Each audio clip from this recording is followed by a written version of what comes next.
As 7 perguntas que revelam se você é emocionalmente maduro. Nem todo adulto é emocionalmente maduro. E a maioria só descobre que ainda carrega uma criança no trono quando perde algo que o dinheiro não compra.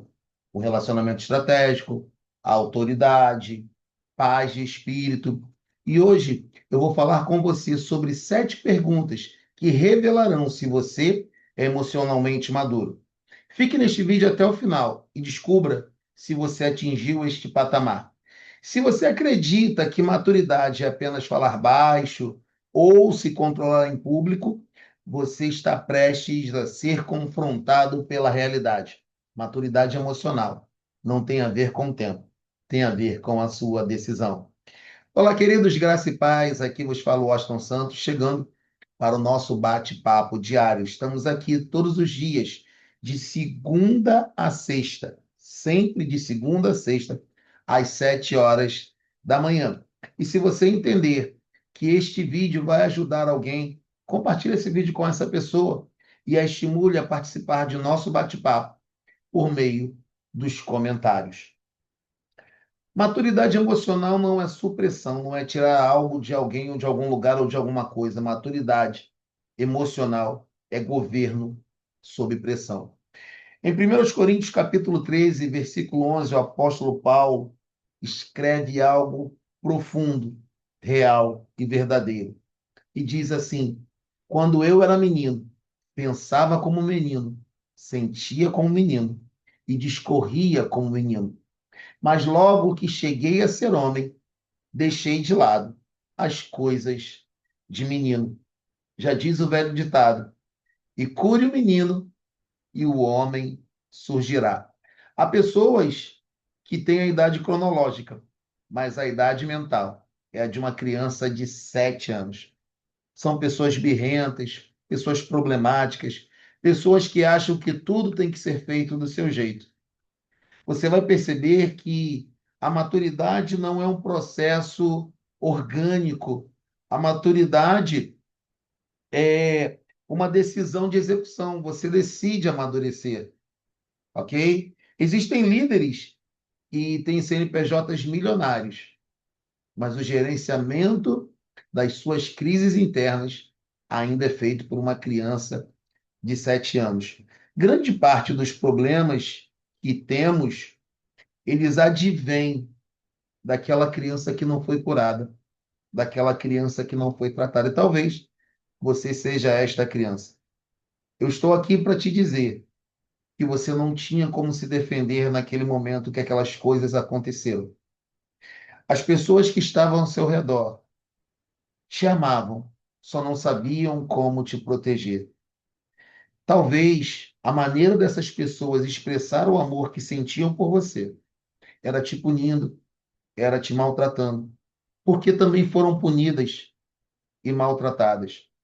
Sempre que você encontrar um abusador, antes você vai ter um abusado. E eu não estou aqui justificando ou dizendo que o abuso, seja ele de qual origem for, físico, emocional, sexual, ele é justificável. Não, ele não é justificável. Mas talvez esta pessoa só tenha replicado na tua vida aquilo que ela recebeu na dela. Mas eu vim aqui hoje para dizer a você. Opa! Surgiu um negócio aqui. Eu vim aqui para dizer hoje a você. Eita.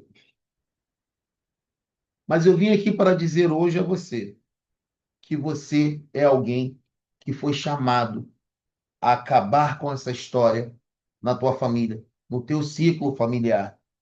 A maturidade emocional é o que sobra quando as cortinas se fecham, quando o aplauso silencia. Não seja alguém que é milionário financeiramente falando, mas é o mendigo emocionalmente. A neurociência explica que a maturidade ou a imaturidade é o domínio do sistema límbico sobre o córtex pré-frontal. O que que eu estou falando aqui? O sistema límbico é a área responsável pelas nossas reações, pelas nossas decisões automáticas, pelo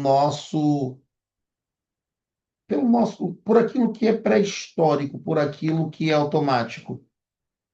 O córtex pré-frontal, ele é o racional, ele é o que pensa. Veja, quando você explode emocionalmente, o que acontece é que você sofreu um sequestro de amígdala. A verdade é essa. E a amígdala é uma estrutura em forma de amêndoa que está no teu sistema límbico, o sistema responsável pelas decisões de fugir ou lutar, né? Então você vai ver sempre que a pessoa que é imatura é reativa, ou seja, é um escravo do estímulo. Essa pessoa tem um sistema límbico muito mais acentuado. As decisões, né, de automáticas, dizendo assim, que me faltou o termo aqui agora. O sistema límbico pronuncia quem essa pessoa é. Ou seja, ela é uma pessoa reativa. Como é que você reage quando o que você quer não acontece? Como você reage quando aquilo que você mais gostaria que acontecesse não acontece? Esse é o reativo. Ele é imaturo, ele tem problemas de oscilações emocionais. Por quê? Porque ele é um escravo do estímulo. O estímulo de comer exageradamente, compulsões em geral, certo? E tantas outras coisas que levam esta pessoa a se tornar cada vez mais imatura, porque esse comportamento se retroalimenta. Já o soberano, ele é responsivo. Ele cria aquilo que a psicologia chama de espaço de consciência, que é o tempo entre o que acontece e como ele reage. Alguém já disse que o grande problema da nossa vida não é o que acontece, é como nós reagimos ao que acontece. Como você reage ao que tem acontecido com você. Provérbios 14:19 diz que o homem paciente dá provas de grande entendimento.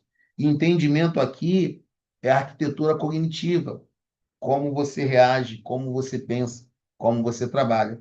Então entenda que quem não governa as próprias emoções acaba negociando os seus próprios princípios. E falando sobre essas 7 perguntas de governo, né, que vão mostrar se você é emocionalmente maduro, isso aqui é um teste que você deve fazer, deve aplicar em você mesmo para saber se você é emocionalmente maduro. O que eu estou falando aqui? Eu estou falando que você pode ser a pessoa mais madura do mundo. Mas nesse bate-papo entre mim e você aqui, você não precisa se esconder, você não precisa usar máscaras. Você vai saber exatamente se você é alguém emocionalmente maduro ou imaturo. E a primeira pergunta que eu quero fazer a você é: você reage ou você responde? Imagine um motorista que, quando ele é fechado no trânsito, ele xinga, ele esbraveja, ele faz horrores, ele vai atrás do outro motorista. Infelizmente, pessoas perdem a vida por causa de briga de trânsito. Agora, imagina um piloto de um avião no meio de uma turbulência. Conta-se a história de um jovenzinho que estava em um avião e o avião começou a enfrentar uma grande turbulência e todo mundo desesperado, puxando os cabelos já, e a gente vai morrer, e o avião vai cair e tudo mais. E aquele jovem se mantinha ali impassível. E a pessoa ao lado pergunta: Você não está vendo que a gente vai morrer? Como é que você está tão calmo assim? E o menino fala assim: É porque o piloto é o meu pai. Eu conheço o piloto. Então, quando você conhece o piloto, você sabe que o piloto ele é centrado, ele trabalha por meio de sistemas, ele tem o controle da situação. Esses dias, voltando de uma conferência, em um outro estado, para casa, São Paulo, na verdade, teve um problema técnico no avião, em pleno ar, e o piloto tranquilamente disse o seguinte: olha, a gente vai ter que aterrissar em Guarulhos por uma questão operacional, uma restrição operacional, e lá daremos maiores informações para você. Então, aquele piloto tinha o controle da situação, e todos nós corremos grande risco de vida ali. Uma vez na vida, pelo menos, você vai passar por uma situação como essa, né? Em um voo, coisa que o vale. Mas isso não é motivo para você deixar de voar, né? Pense no Batman, por exemplo. A força do Batman não vem do seu caos, mas apesar de todo o seu passado, de toda a sua sombra, ele tem uma disciplina extrema. Quem responde ao invés de reagir tem domínio sobre o seu caos, tem domínio em meio ao caos, tem domínio em meio a turbulências. Quem reage é como aquele piloto de trânsito, ou um motorista lá do trânsito, melhor dizendo, que xinga, que esbraveja, que vai atrás, que quer caçar confusão. Na vida, quem você é?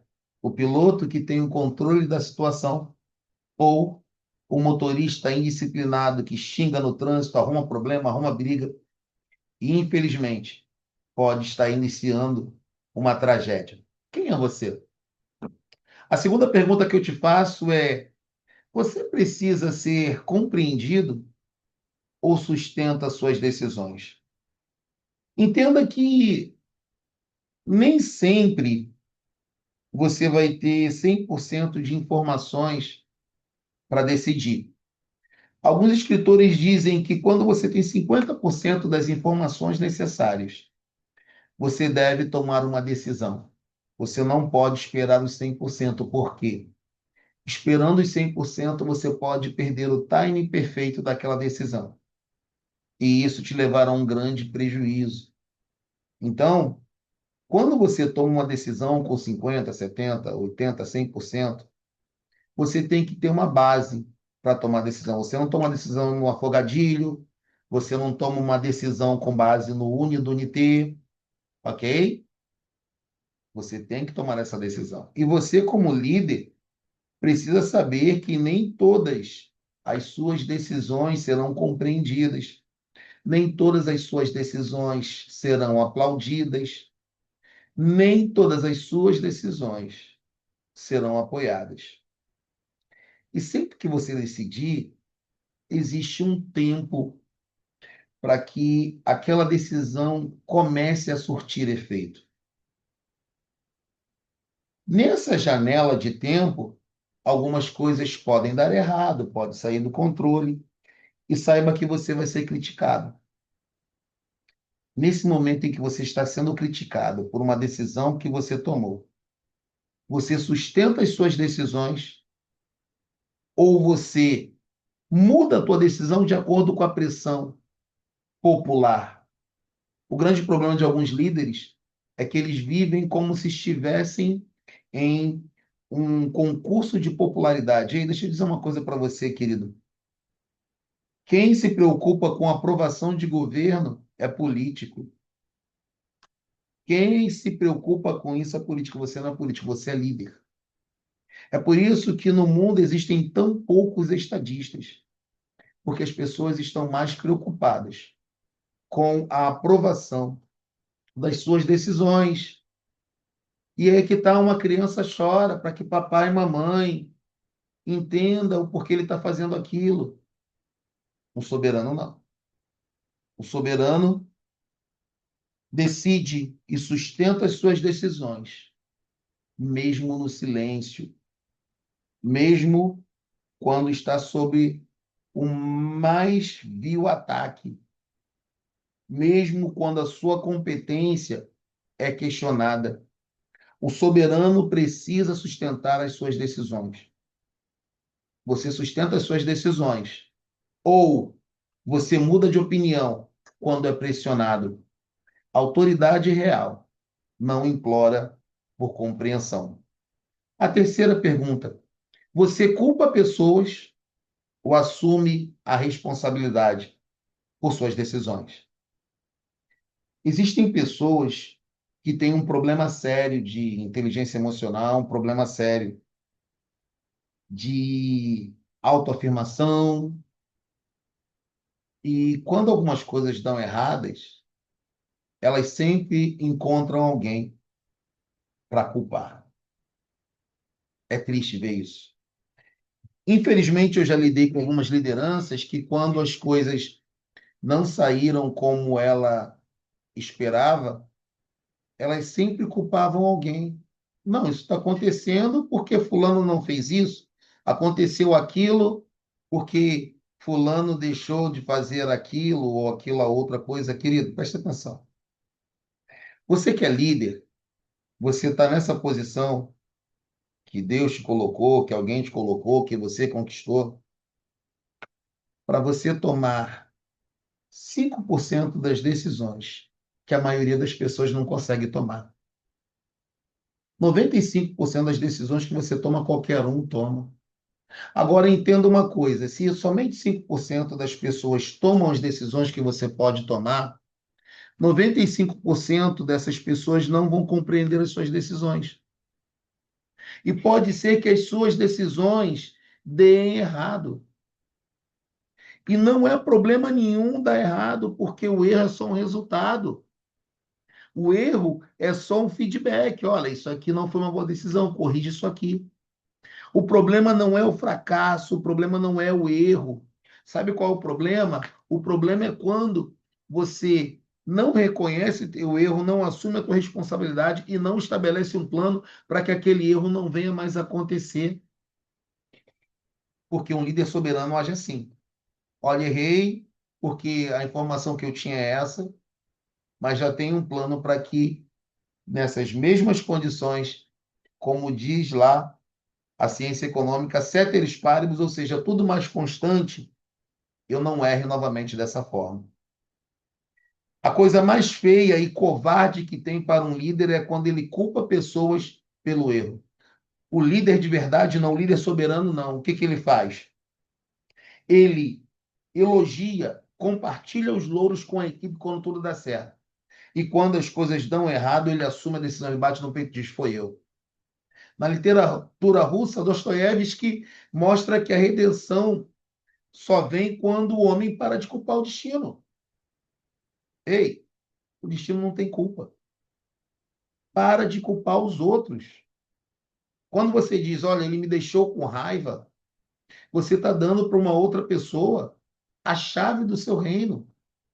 Então, entenda: o dia que você parar de culpar alguém, parar de culpar o destino, a Deus, ao teu gerente, ao teu diretor, ao teu chefe, ao marido, à esposa, você vai ser o Senhor, soberano, sobre a sua própria vida. A quarta pergunta: você suporta a frustração sem se desorganizar?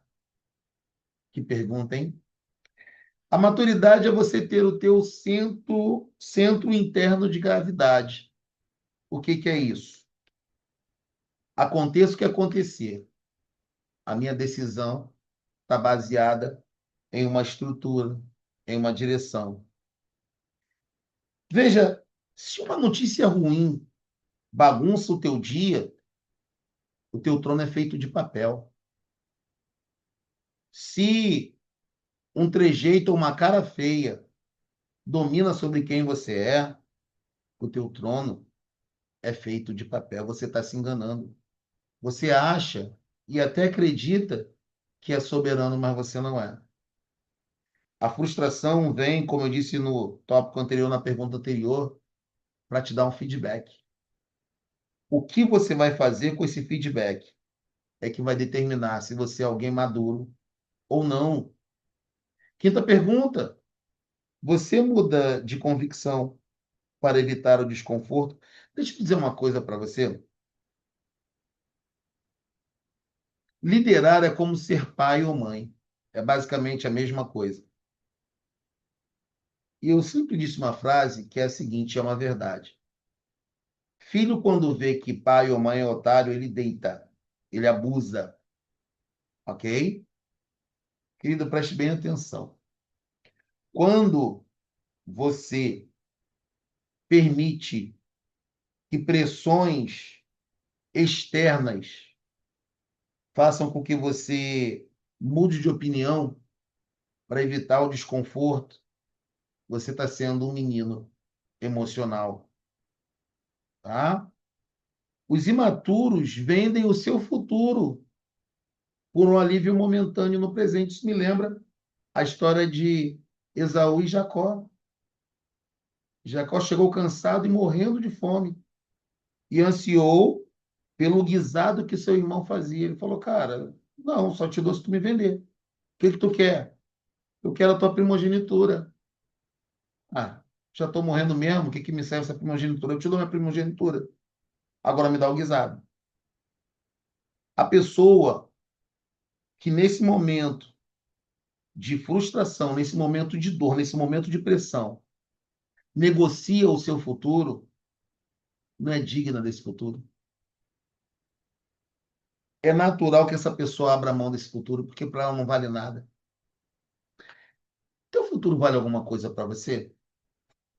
Tem um filme que agora eu esqueci o nome do filme, mas é o filme de um piloto, alguma coisa assim, e ele tem que ajudar na reestruturação de uma companhia aérea, tem que mandar pessoas embora.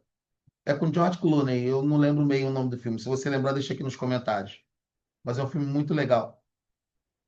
Ele pergunta para um dos personagens o seguinte: quanto foi que pagaram a você para você desistir do seu sonho?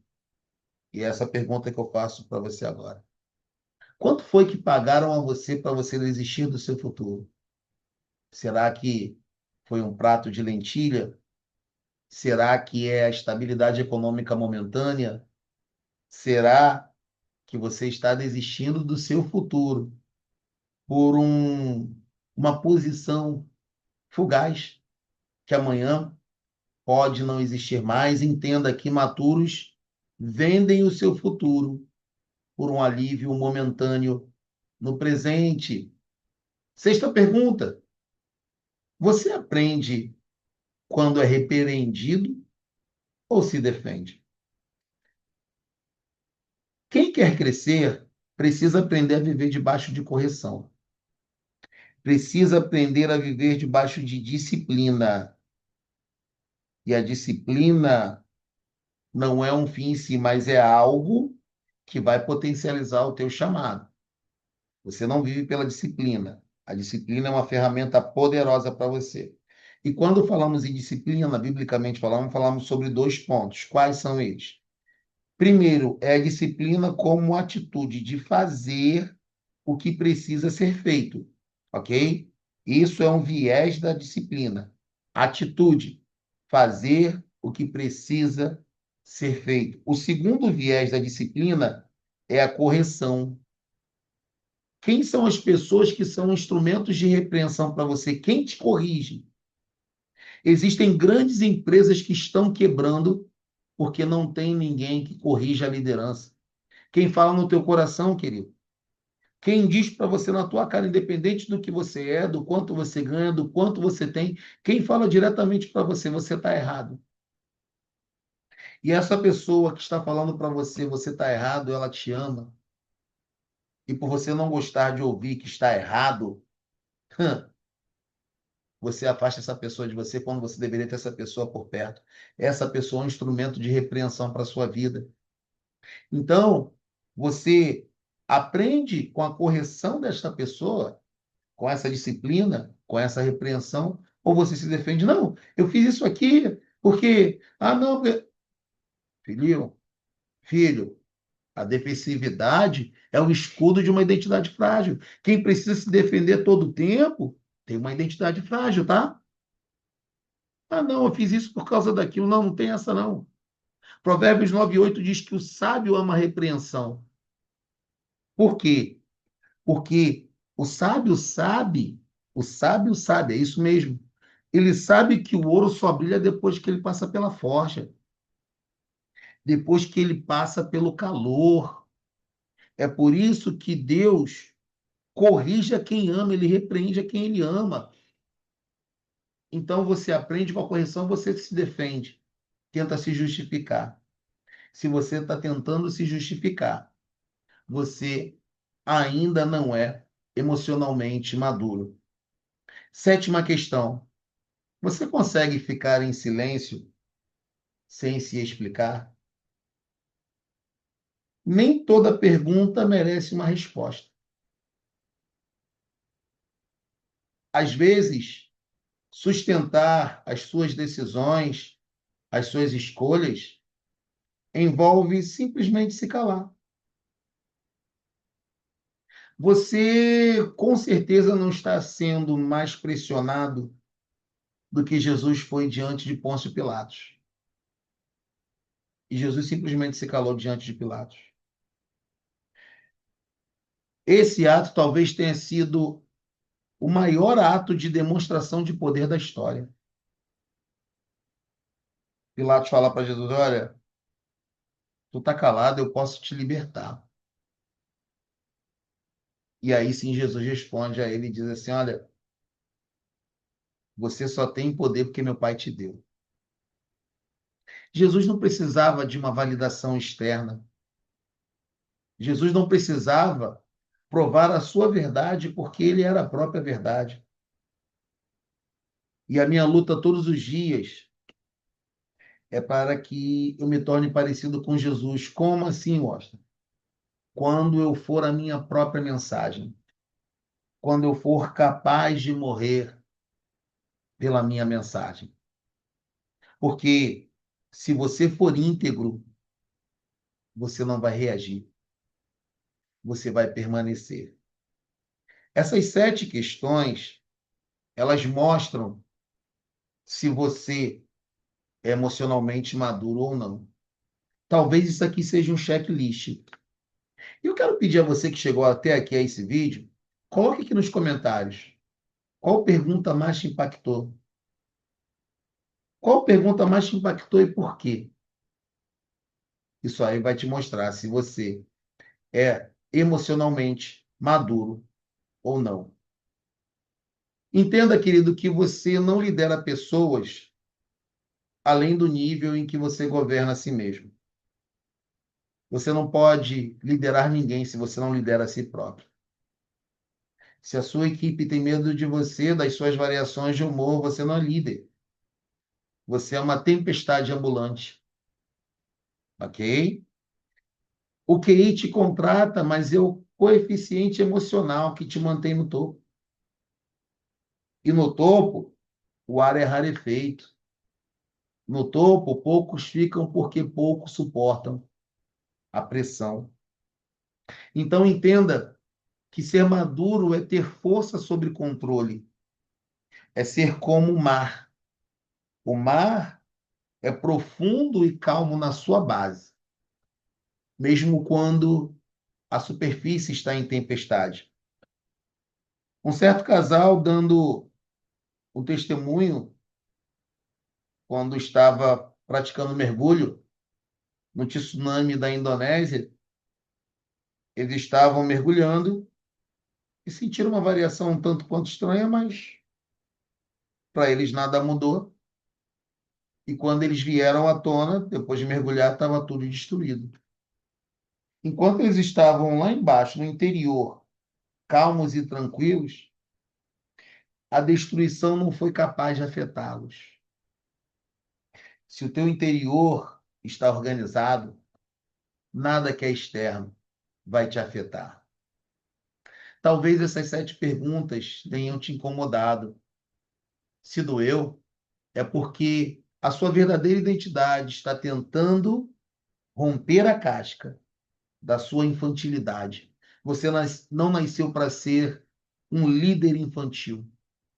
Você nasceu para ter autoridade real, poder real, soberania real. E a maturidade emocional não é um destino onde você chega e estaciona. Antes era um compromisso diário de não se perder de quem você é no meio do caminho. o espelho foi colocado. Você vai continuar sendo um menino com barba, ou vai, finalmente, assumir o governo do homem que você foi chamado para ser. E cure o menino, e o homem surgirá. Um beijo no seu coração. Nós nos vemos amanhã. Fique na paz e que Deus te abençoe. Tchau, tchau.